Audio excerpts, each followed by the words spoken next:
Um, First question, do you think the outer environment is a mirror of humanity's inner psychological environment? And what can be done to help people be more psychologically and emotionally sustainable so we treat nature in a more sustainable way?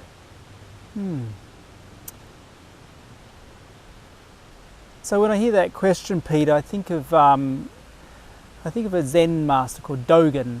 He said that mind is none other than the mountains and the rivers and the wind and the sky. And I think of that because it sort of opens up this question about the relationship between mind, this mind, and the greater mind. So I think this is a really important piece actually. So what happens if I don't separate out too much? What happens in my internal environment and the external outer environment? So I think of what is the mind of this moment. You know, the mind of this river flowing through here, the mind of us talking and being together. So in fact, I think there's a very direct relationship between this internal environment and the external environment. In a way, I like the language of it all being like a living system. So there might be this sort of boundary of this skin and body, and certainly my mind's there working away and thoughts coming and going, and yet there's also this bigger part of mind that's here. Sort of like how we're interconnected with the whole of nature. Absolutely, yeah, absolutely. So the second part of that was also around how do we help people how do we help psychologically sustainable so we treat nature in a more sustainable way? Yeah. So what's coming to mind there is around what happens when there's a bare paddock, like an eroded kind of paddock or a field, and when the first sort of what we call pioneering species come back, you know, bracken, and then it slowly can turn over years into a forest. And so how I relate that to when my work in psychotherapy and the psychotherapy processes is around and thinking about the conditions for healing and thinking about the way in which conditions such as love, support, growth of the mind, and the ways in which the brain can actually grow through those conditions. Yeah. So it becomes a place of a more rich environment, like a whole a rich ecology in there. Yeah. That was great. As you started, a couple of ducks just went right behind your head. Is that right? Oh yeah, that'd be perfectly fun. That's the mind of ducks floating. Bullying is a massive problem in society between people and between countries and between humanity and the environment. Yeah. And bullies have generally been bullied themselves as kids and often grow up to replicate this antisocial behaviour. So how do we break this negative transgenerational pattern that gets passed on? Yeah, I think that's a really important issue actually of our times, and one that I've been interested in for many years. I think it's about looking what's underneath bullying, what's underneath that kind of behaviour. And for me, it's issues around power. And I feel really strongly about what happens if we don't separate out. You know, so what I mean by that is rather than going the bully's out here or the bullied is here or I'm neutral to that, you know, that actually given the conditions I also can be a bully. Given the conditions I can be bullied. You know, or given the conditions, you know, I may adopt this, I don't want to know anything about it. A sort of a head in the sand, or it's over there or out there. So I feel quite important about not separating out. That bullying is just a symptom, a behaviour of actually a feeling of powerlessness underneath. And so really contacting that, you know, contacting our shared vulnerability, our shared issues of relationships of power. So whether we give power away or whether we take it. So I feel this has a strong history, a legacy, that's also important not to separate out. You know, histories of colonisation, histories of patriarchy, and with it the sort of hierarchical structures. I feel that this actually brings to the fore issues of bullying and being bullied. So in order to address bullying, it actually also means addressing our relationship with power. It means addressing how we give away power or how we take power. I guess that leads into the thing of like about that saying about energy vampires and how we help people to not be energy vampires, so they're not draining from others, and we don't need to drain energy from others, and we have an empowerment within ourselves. Yes. How can we help people gain that empowerment so they're not draining it from other people? Yeah, that's an interesting phrase about the vampires, energy vampires, I think you called it, was it? Yeah. Which we've all been ourselves. That's right, yeah. So I guess this brings really the relationship with self too, and with other. And again, that emphasis that if we see other as no other than self, you know, that interconnectedness, it starts to bring that relationship piece together.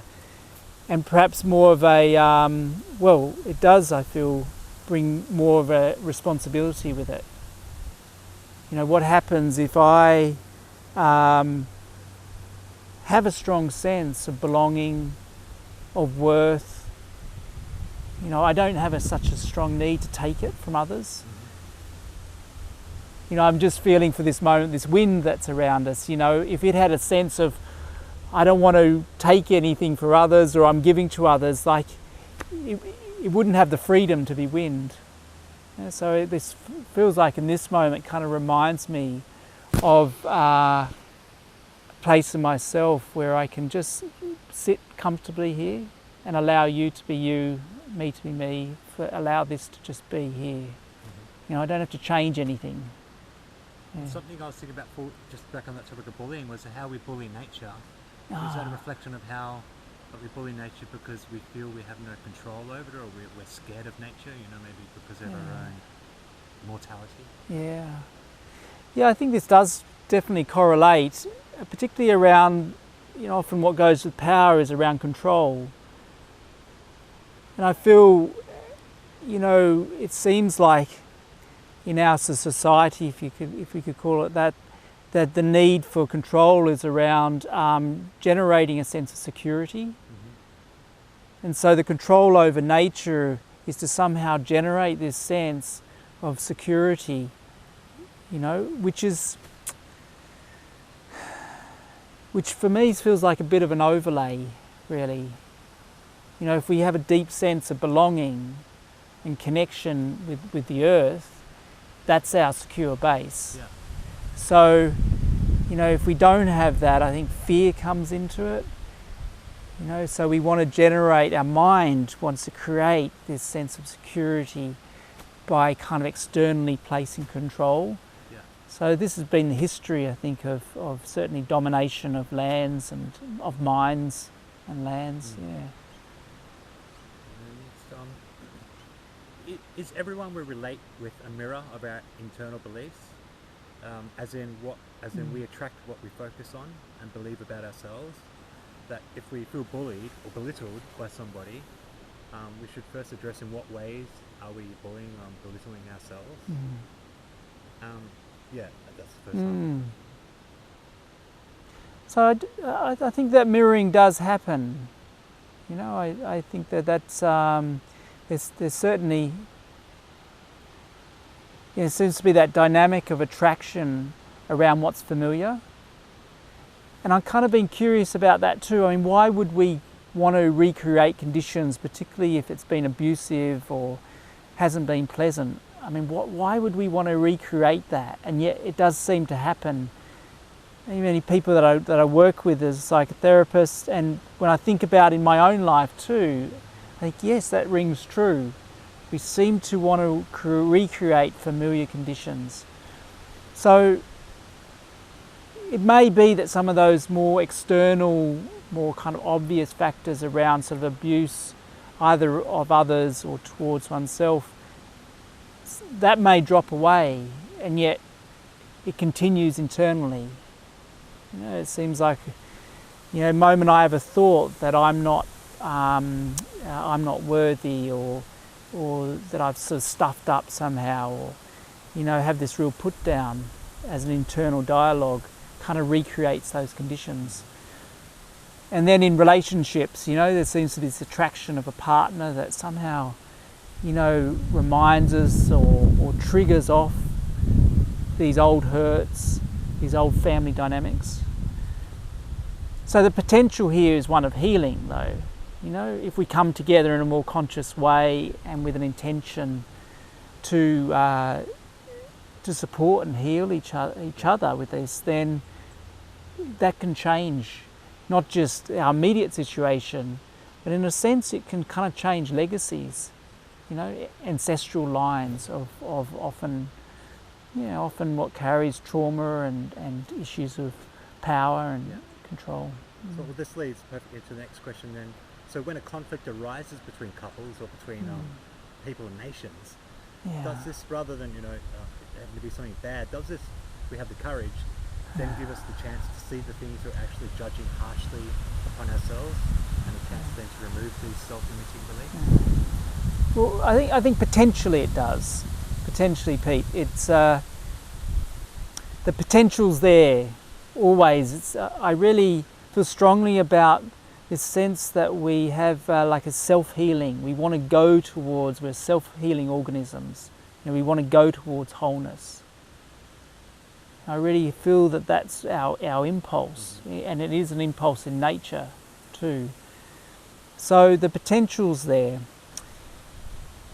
The tricky bit is getting underneath the kind of overlay of hurts and patterning and old beliefs that kind of get stuck there.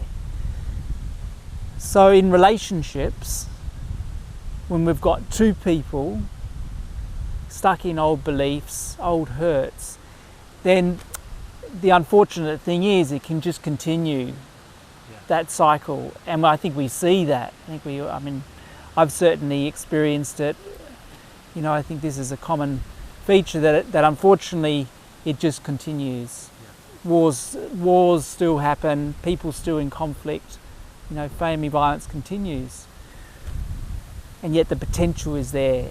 And each moment that I choose to have the courage, I think you mentioned something around that. Then the courage to actually go, wait on a moment, I'm just going to stop for a moment and feel my vulnerability, feel my pain, find a way of communicating that takes some responsibility, and to also have an interest in what your world is.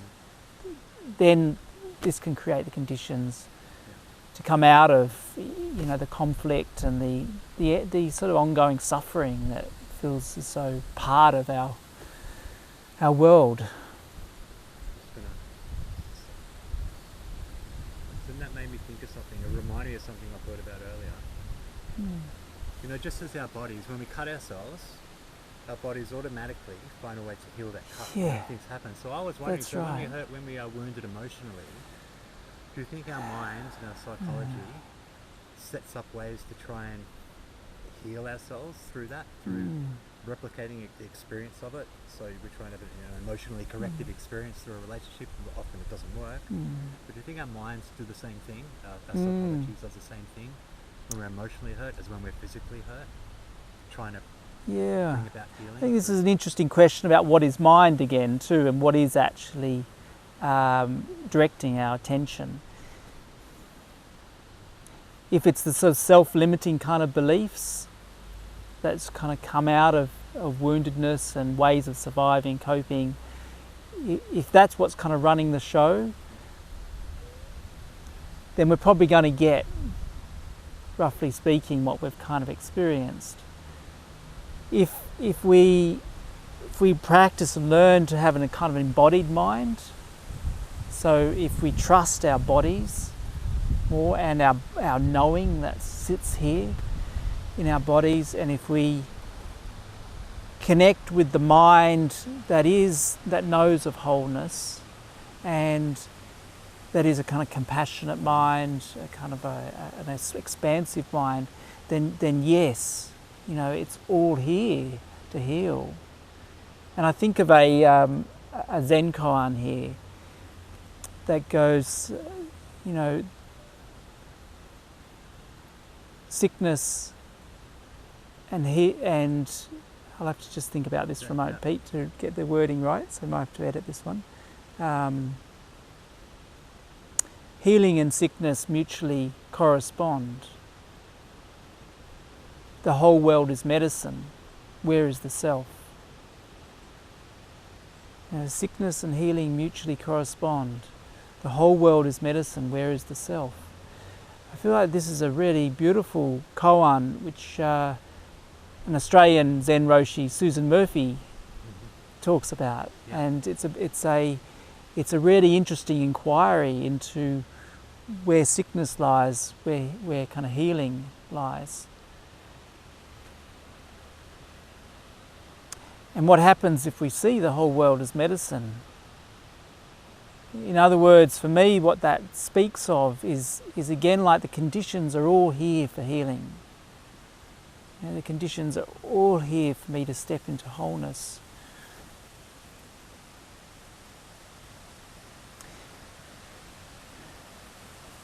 So there's something about that the conditions are important.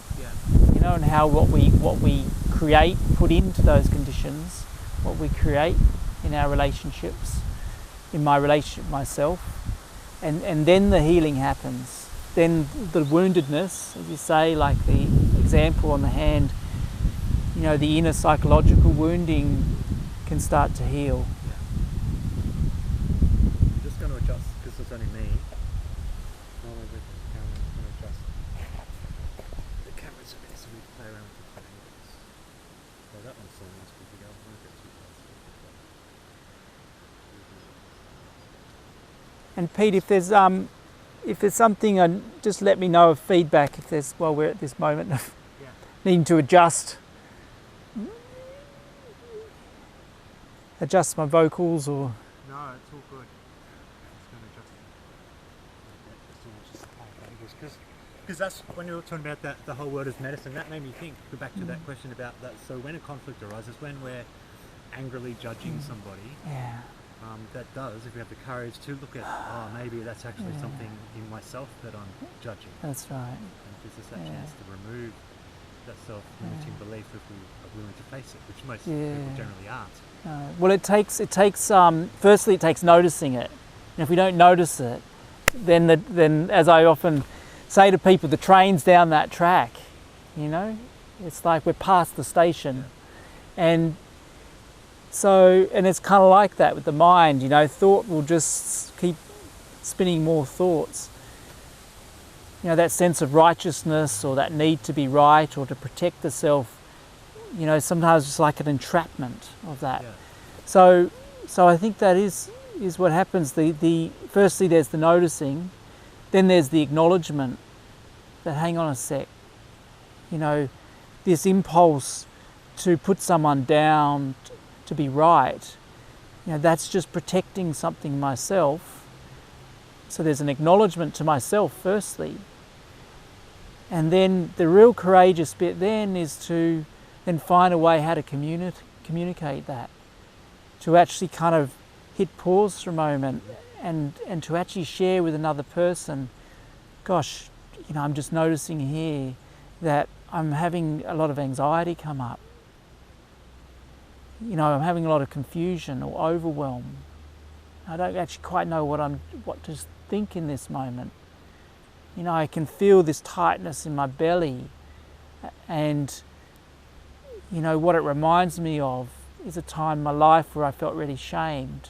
I felt like a little boy or a little girl, you know?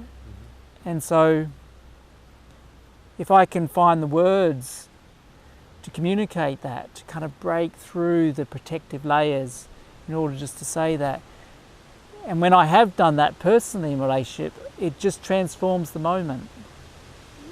You know, it offers up this space to come into relationship. And it's the very thing that actually I want deep inside. I think you know, it's a generalised statement. I feel we all want that at some level. We all actually want to come into relationship. And yet some of the ways we've learned how to cope, protect ourselves, does exactly the opposite. It pushes others away. So it's a real unlearning process. Yeah. I think this is what's so difficult in that moment, in the split second of being triggered off, of going down that track of being abusive or bullying others, or kind of feeling a victim to it, or it's how to get underneath that, behind that, you know. Mm-hmm. Mm. And something I've noticed among the green movement is a lot of anger directed by loggers, directed towards loggers by some environmentalists. Is this anger useful, or is the anger a hindrance to change because it upsets people, creates conflict, and then further environmental damage is done in spite? Yeah. And how do we remedy that? Yeah, it's an interesting question. It's one I've also thought of at times before. And the first thing that comes to mind as you say that, Pete, or ask that question, is it takes me back to a time as around a 13-year-old up in the Barrington Tops area of New South Wales where I grew up. It was prior to it becoming a national park, and I would go walking or ride a mountain bike into old trails through that forest, and I'd come across an area that was clear felled. You know, that had never been logged before. It was in beautiful wilderness, and it was just machines clear felling, and I felt that rage of injustice happening. You know, I spent so many hours in that bush. I just loved that environment. So I can relate to that feeling of anger. And I had entertained ideas of sabotaging the equipment, and, you know, and I could certainly feel that mind of anger.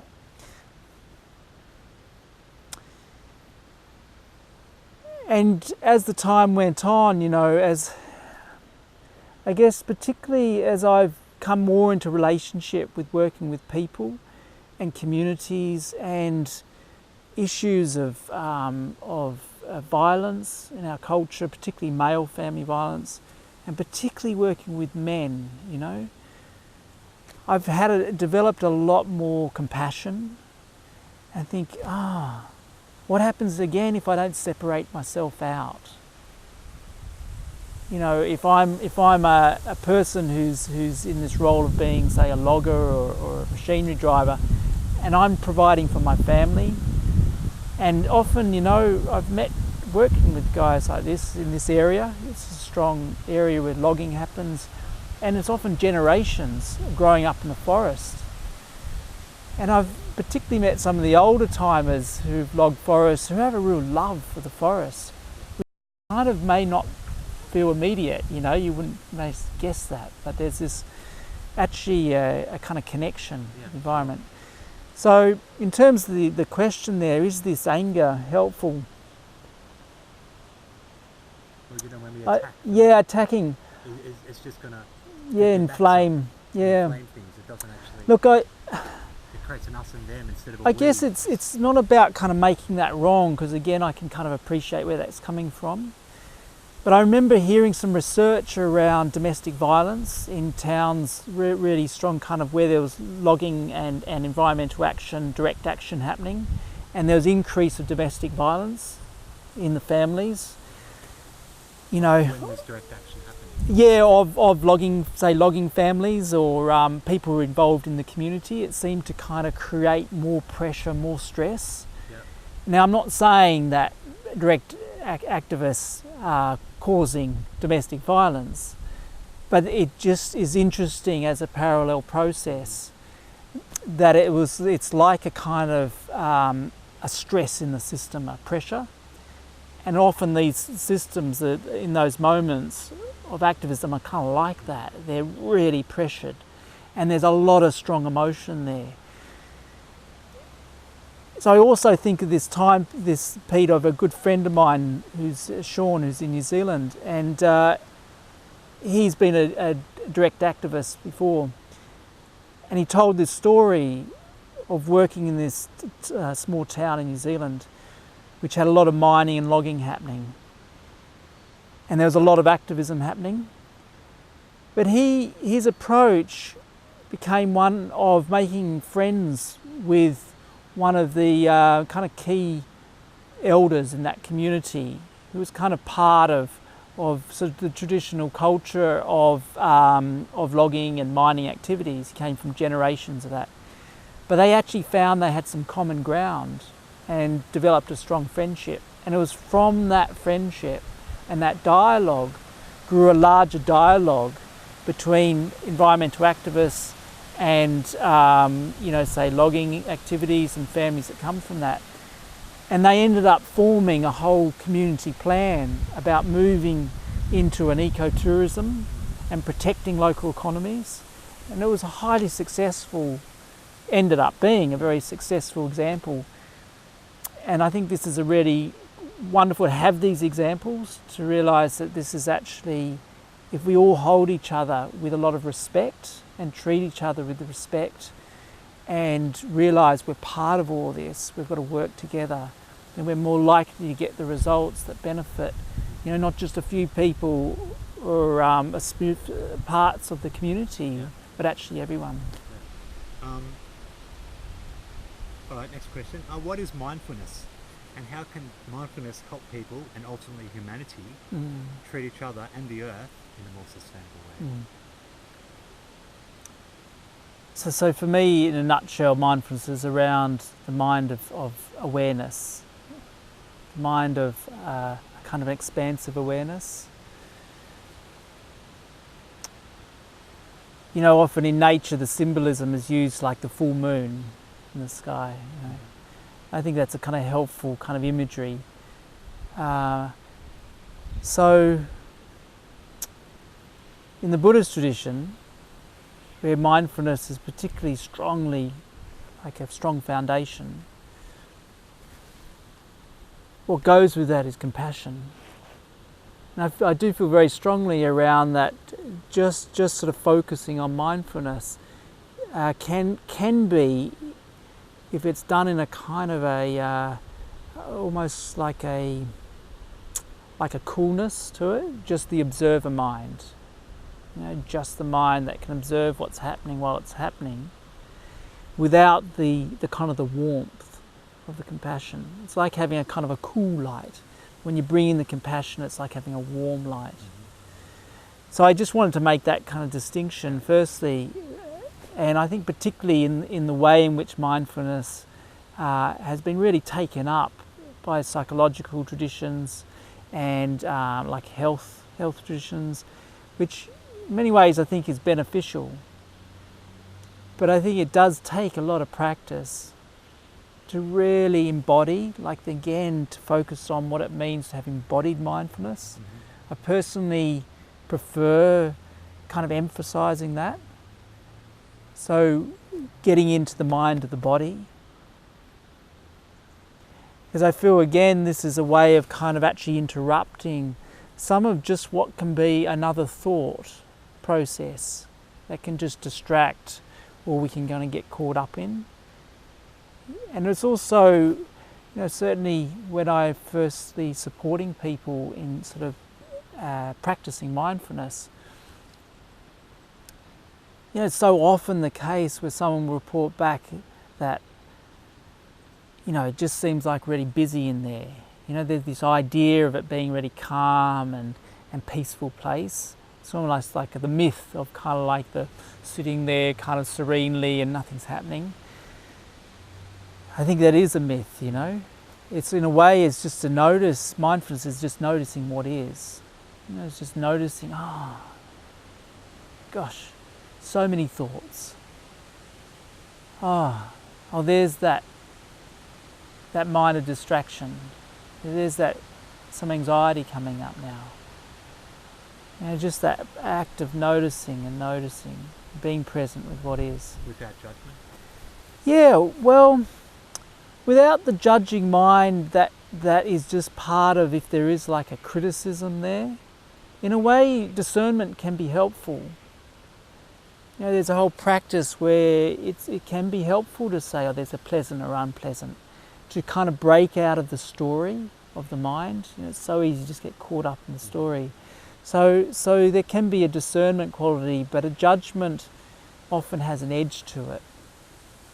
And I like this, there's another practice of gently smiling when we're practicing in a kind of intentional mindfulness way. It's like it's bringing a little bit of that warmth in. You know, it's sort of just allowing that to just to be. What's present is here. You know? So, but the body mindfulness, I feel like it needs to be brought in even more. I feel like as a culture and a society in a more westernized way, you know, we've kind of come out of an embodied way of being. There's many cultures that are still already embodied. So there may be a more active form of mindfulness that is actually more helpful. You know, to actually bring in some movement, some gentle movement. Yeah. So, like seeing the body as a whole mind rather than just... That's right. Yeah. The one that's between our ears. Yes, that's right, Pete, yeah. And again, opening up what is mind, you know, going back to that tradition of Dogen, the Zen master, saying mind is also these trees and this river and the sky. And so this is also mindfulness that is a kind of enlarged mindfulness. And it also helps to kind of free up, it's not my mindfulness. You know, it's not another way in which I just kind of try to contain something. There's this quality of being receptive and expansive. And vulnerability is seen as a bad thing, as a weakness in society in general. But what positive things does being vulnerable allow us to be and express? Yeah, I'm just thinking for a moment, you know, just feeling in a way like this kind of process can bring up some vulnerability, you know, sort of noticing myself, you know, the kind of, well, this is a kind of exposing process in a way. There's a vulnerability, being filmed and being... It is fun for me too, being a filmmaker, putting both ourselves out there. That's right, Pete. And so I'm just kind of feeling into speaking from a more embodied place right now when I say this, you know, rather than a theory of vulnerability. You know, so as in this moment, you know, it may be, well, you know, I can feel in my body that there's wavers between feeling a complete kind of relaxation and then moments that kind of tense up a little bit my legs, and then I relax again as I contact that. So in a way that's sort of sharing my vulnerability. You know, that it's not that I always find situations kind of easy. Yeah. You know, and so in a way what happens, and when you responded back in a moment like Pete, moment before Pete, there's a sort of a joining. And suddenly we're kind of in this together. Yeah, we are. You know, where it's not just me sitting here and you're there. And this is the potential of vulnerability, is actually we come more into relationship.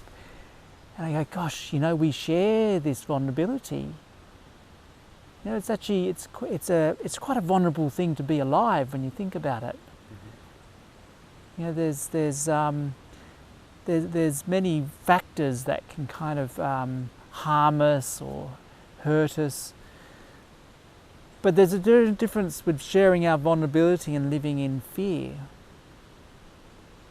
You know, that's a sharing our vulnerability as a strength. You know, this is quite a radical thing, really. I think it's still coming out of a kind of an old paradigm to even entertain the notion that vulnerability is a strength. So in my own life, when I feel into this, I can feel how much courage it takes actually to share vulnerability. It doesn't come easily. And yet each time I do, it gets a little easier. And each time I do, it actually reminds me, this is actually what I've been wanting, is to have more relationship with others. I think there's a sort of thing around self-compassion with this too, Pete. I mean, really, to sit with my own vulnerability is allowing a lot of compassion, you know, a lot of connection with maybe hurt place myself, shame places.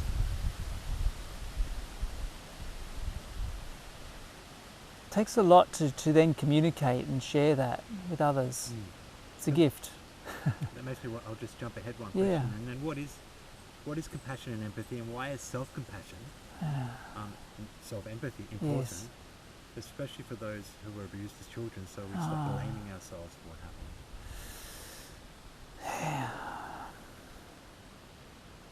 Because that seems to be a big thing, is self-compassion. It's really But big. like Yeah. people who self-harm and things like that, they're lacking a lot of self-compassion. Yeah, look, I think it comes in many forms. You know, maybe that's a more obvious one, self-harming, but actually, you know, we kind of self-harm in many ways. You know, how we, you know, this makes me think of how we even nourish ourselves. You know, as a self-compassion, what we take in, what images we take in, what music, what conversations, what food, what air. You know, these are all ways in which either we're aware or not aware, or have some choice around how we nourish ourselves. I guess I'm particularly focusing on nourishment as a form of kind of self-compassion and self-empathy.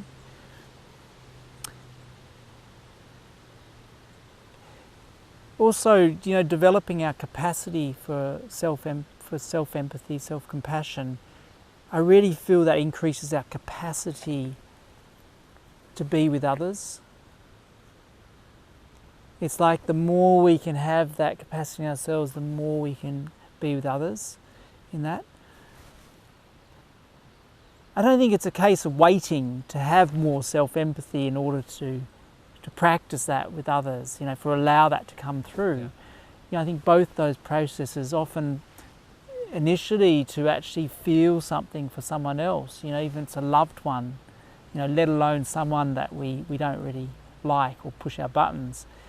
You know, this can be a really helpful practice, a way into compassion, you know. But if we're doing it for ourselves at the same time, you know, particularly seeing in ourselves that which continues to bully ourselves, that which continues to be kind of abusive in ourselves,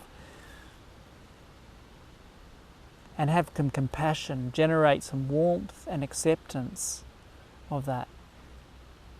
You know, then we increase, you know, our capacity for having that with others. Yeah. And I think of again Thich Nhat Hanh, who's a Zen, a Vietnamese Zen master and teacher, mindfulness teacher, and he talks about holding our anger like a newborn baby. I mean, it's kind of a radical thought in a way. It's often the opposite of what we want to do. Yeah, sure. But this kind of gives a visual kind of sense of what it really means. Because often that anger in there is just a sign, like it's a signal of distress. You know, actually what it needs is a lot of love. It needs that compassion. Yeah. And going back to that question, in the movie Good Will Hunting, Will's therapist repeatedly tells him that it's not his fault until Will cries and releases the burden carried from childhood abuse. How do we overcome childhood shame and self-blame for things that were not our faults? And is it important to also have the understanding that our parents were operating out of their own fears and pains in maladaptive ways? Yeah, I'm familiar with that scene, so I just picture that, and I certainly have felt that both in the role of being a client, you know, at times, or being a therapist, that sense of the burden of responsibility. I think of a more personal example of one moment when I was, I remember it actually quite distinctly. I was 20 years old and I was sitting on this hillside where I lived at the time in New Zealand, and some reason, somehow, these thoughts came in that I was carrying the burden of guilt that wasn't mine. You know, it's the guilt of my mother's, my father's, my grandparents. And it kind of like was a little bit of a shock. It was kind of like a wake-up call. I was thinking, gosh, you know, I spent years feeling guilty about things that I didn't feel. Why would I feel so guilty? I don't feel I've done anything particularly wrong, you know. And that moment was a realization of just how much we kind of carry the ancestral lines of these things, shame and guilt and like the burden of that. Yeah. And I kind of, in that moment of recognition and realization, there was a number of things that also happened. One was the mind of kind of compassion for my own parents and grandparents and myself around carrying this, but also was this really like a conviction in myself that I don't need to continue carrying this. That it's not helping me in my life. So in a way, I kind of put it down. I sort of took that burden and put it down. And sometimes we need to do that, kind of like brick by brick, piece by piece. But these conditions, for whatever reason, were right for me at that time, and I really love to support others in creating these conditions where they too can put down these burdens, particularly around guilt and shame, ancestral guilt and shame. So in that moment in that film when he's saying it's not your fault, it's not your fault, it's like having to kind of get through all these walls of protection to that vulnerable little boy, in this case, or a little girl, and kind of speak directly with that child, the child that knows, the child that's kind of made the map of their life. Speak to that vulnerability. Mm-hmm. And when that child actually hears that, and I think this is actually what happens, it's like those Russian dolls, we kind of build up those layers. When that child hears it, directly spoken to them, then it's possible to often not feel as alone around it, but to hear like missing information. It's like what the child kind of like doesn't realise they're missing and can go on through their whole life missing that information, always feeling that it was my fault. And the missing information is that, hang on a sec, no, it's not your fault. This is part of a bigger family dynamics, a bigger family system. So a poem comes to mind by Thich Nhat Hanh called Call Me By My True Names. And that's a beautiful kind of reference point for this question. So what happens again if we don't separate ourselves out? If I'm at times, am not separated from the person who does something to someone else or is abusive or not, that given the conditions, I could also be like that, Mm-hmm. And in fact, one of the really pivotal moments in my life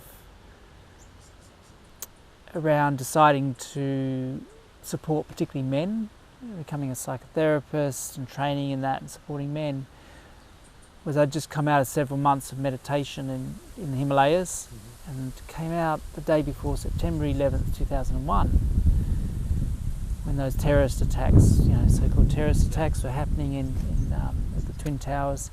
And I was in remote villages in India, and yet it was on the news everywhere. And in that moment, it was kind of not really shocking, and yet it's a surprise somehow in my mind that I could be one of the terrorists in the plane. I could be one of the people on the plane. I could be one of the the villagers in this place in India. I could be this myself as an onlooker. It's like I could see that my mind wasn't separate from all this, And at that moment I felt so strongly about, and yet, so much of the world's violence is enacted by men. So many of the statistics of violence and abuse is marginally more enacted by men. So I just felt like, again, this almost like this vow, this strong conviction that I need to be part of supporting my brothers, supporting my fellow men, supporting young boys in coming into a place of compassion, of care for others, which is just as much our capacity as men as it is with women, as it is in human form. So, you know, the welfare of others is none other than the welfare of myself. And that's, I think of this term, welfare. You know, it's like when I really, really want that to be for everyone, you know, not just the odd person who kind of it's easier to like, you know, but to everyone. Then this is it's like coming out of the mind of picking and choosing, you know. This isn't easy, you know. It's like it's not easy to love someone that does something really kind of despicable to someone else. Yeah. It's really hard, you know. When I often my work, I work a lot with men that are abusive in their relationships. They're abusive in their families, you know, emotionally, physically, sexually, religiously at times, or spiritually. And you know, I feel really strongly that actually I've got to generate conditions of showing respect for them to actually help them come to that in themselves and with others. You know, for me to support them coming out of violence and abuse, it's like actually supporting them in what it means to be having self-love, respect, by showing that to them, you know, not by judging. Yeah. You know? Yeah, because everyone else is doing that to them, so it's not going to help them. So there's someone there. Yeah. And at the same time, of course, not saying that's okay, you know, that behaviour, but actually, you know, it's far more helpful to contact their vulnerability, you know, to actually help them to get into their bodies, to help develop some self-awareness, mindfulness. Yeah. You know, that's key to, I think, supporting coming out of violence, the mind of violence. Yeah. Self-awareness, self-love, self-compassion. You know, and then bit by bit, and learning to communicate that, you know, then maybe we have a chance to start to address, you know, very entrenched paradigms of power over others. Yeah. Yeah. Much of what we've talked about today is written as wisdom in the Bible, the Quran, the Torah, and the Buddhist scriptures, etc. Yet, by the very example of the madness of the world, is not being fully appreciated or lived by. Why is this? Why do you think this is so? And why are people so afraid of what I would call self-responsible spirituality? Well, Do you know, I think there seems to be this kind of human condition to want to kind of seek security out there. You know, that someone else is going to save us. You know, someone else is. If I hand over my power to someone else, you know, somehow that will be kind of easier in my life. Yeah. And in some ways, it's true. You know, if we're struggling with a mental health kind of condition, or where there's suffering, this kind of suffering that's often part of human life, and you know, to try to make sense of things, to try to make meaning out of chaos or confusion, or you know, what is life? You know, it almost seems easier to follow some other doctrine, or even to be vehemently kind of against something too. You know, we can be kind of dogmatically opposed to religion, or we could dogmatically follow religion. You know, they're both kind of a similar state of mind of separation. So often, you know, if we get to the heart of what really true religion is, you know, we often find this very commonality of love and compassion, wisdom. So self-responsibility there's a big learning in how to actually again embody that state. You know, how do I become self-responsibility? That means I'm responsible for my thinking, my actions. But actually, if we take it out of the human centricity, you know, which we're so caught in often, that it's just like, you know, the human viewpoint, if we kind of expand that out to realize that, you know, actually we're being supported by this big planet here. I mean, I always feel it's an extraordinary thing that we're actually flying through space on this planet. You know, it's extraordinary. We're not just flying off space, you know, whatever this sense of gravity is holding us here. You know, it's an extraordinary life, simply that. So, you know, my self-responsibility is to appreciate that and to love that, and to love this. You know, where I don't need to add to it. And the meek shall inherit the earth is an ancient prophecy, or it could be seen as a wise, logical conclusion. Yet to be meek, to be humble, and to be compassionate and vulnerable, like I said before, all those sort of things are all seen as weaknesses. How are these things actually the strongest emotional or psychological place we can attain as human beings, rather than being weaknesses?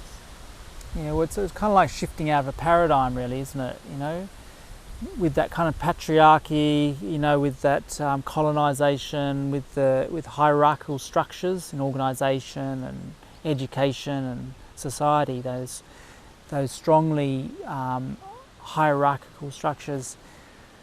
You know, we get these sort of distortions, I think, around vulnerability. You know, distortions around humbleness. You know, there's such the competitiveness, particularly in male culture. You know, I've been really interested in this lately. Is how can we redefine and kind of remake this thing of male culture built on competitiveness. You know, rather than collaboration, or rather than a creative partnership. You know, that strong energy that often accompanies competitiveness, particularly with men. You know, can we redefine those and feel into that as a creative energy? You know, to actually bring out new information or collaboration, and that's with men and women. You know, for us to do that together.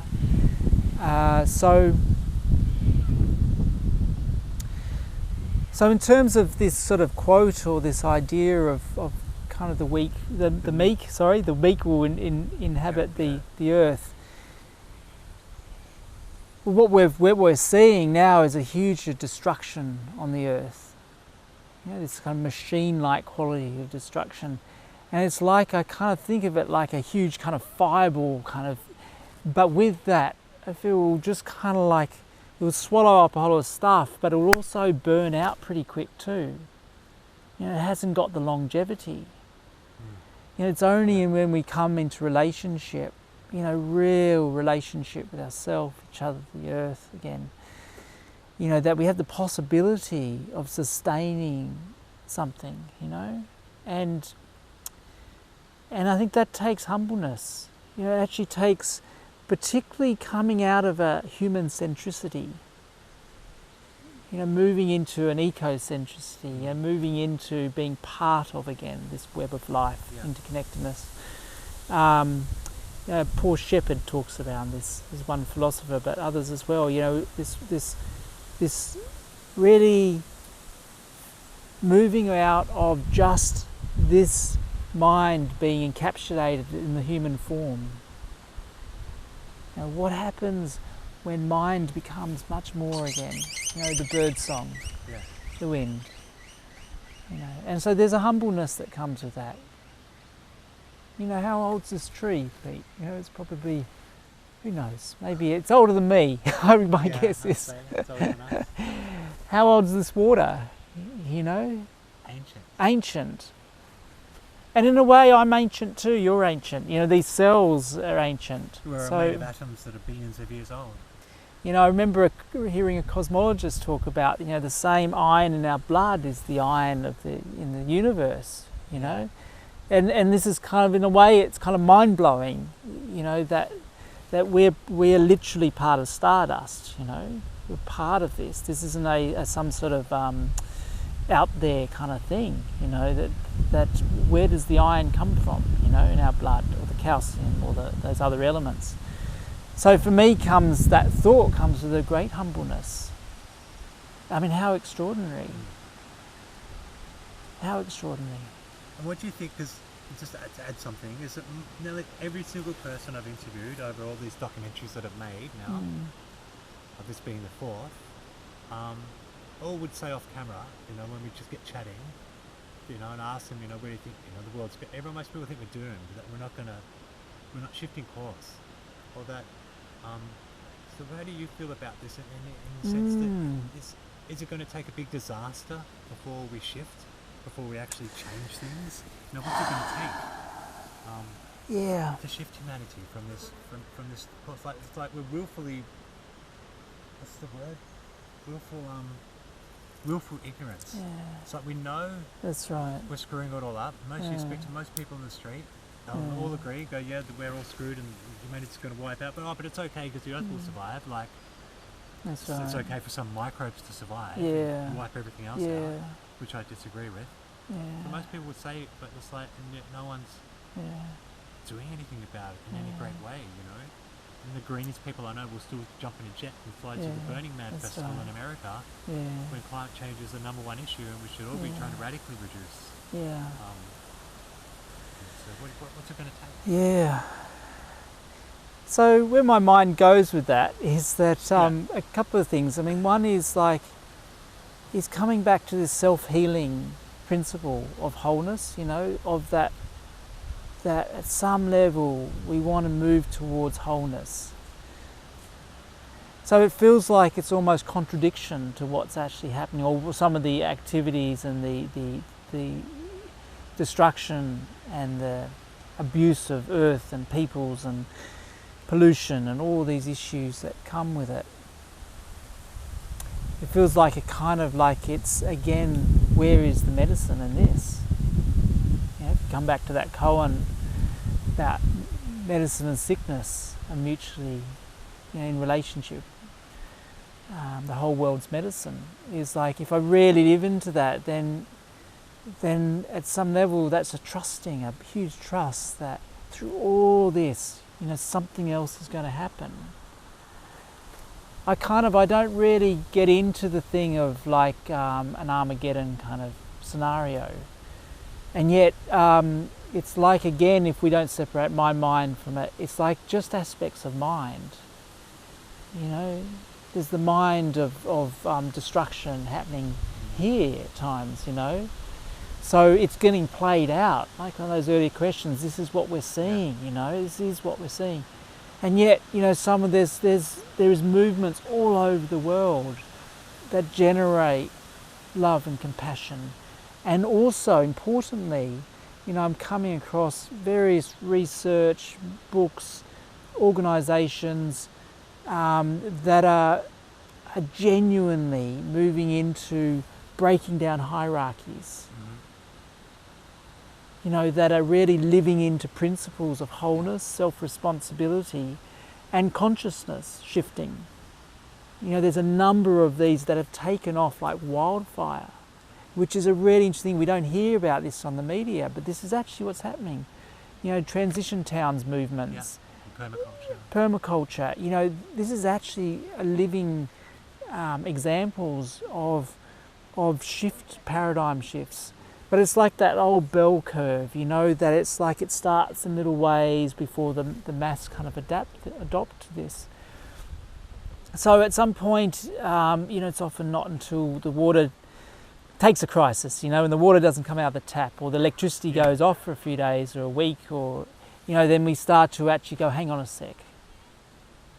You know, hang on a sec, there's something happening here. At first there may be a response of anger and blame, but after a while, you know, that's not going to help anything, you know. We can't even get through on a call centre to someone, so it won't help to blame someone, you know. The internet's down. I can't even put in a form to complain, you know.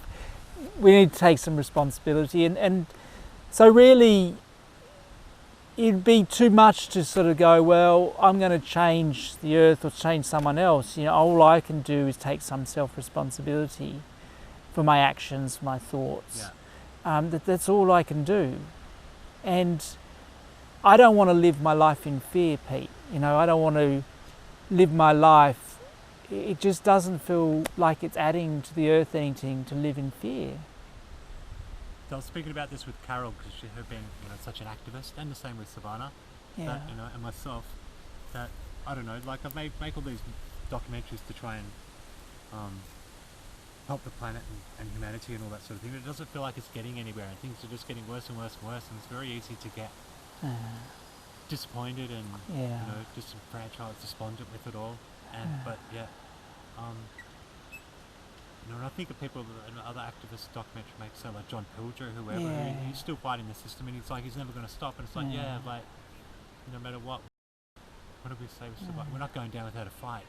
Yeah. And that's all, fighting the good fight, at least. You know, even if it's all going to turn to shit, and we've got no hope, then we're still not going down without a fight. But we have to find ways to continue being nourished ourselves. Because when we're up against the, you know, certainly my work in family violence, you know, like it's not pleasant stories and hearing, you know, it's, you know, when I work full time as in working with children and family violence work, you know, there was a kind of a despair quality of that. You know, I could feel the despair of that myself. And Jonah Macy is a wonderful practitioner that talks about feeding into that despair, that burnout as activists, and having, you know, processes around that. And for me, it's about returning to what nourishes me the most. And for me, it's actually listening to the wind in the trees, the bird, the river song. And it's like this relief. It's like that still calling. That's still all here. You know, yes, there's the destruction, you know, and it's not about romanticising it. It's not about putting a head in the sand. You know, there's all sorts of things going on right in this very moment that is hugely painful.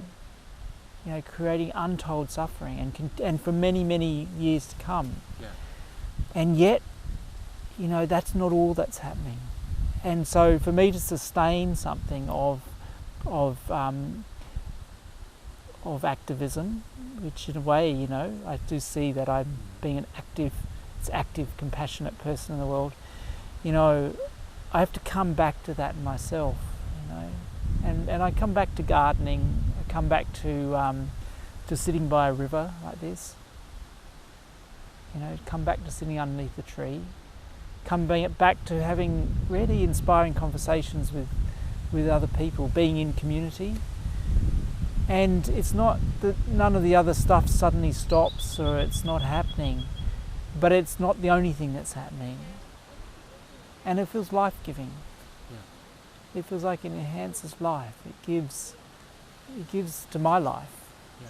And through that I can give more. Awesome. That's it, Aladdin. Thanks, mate.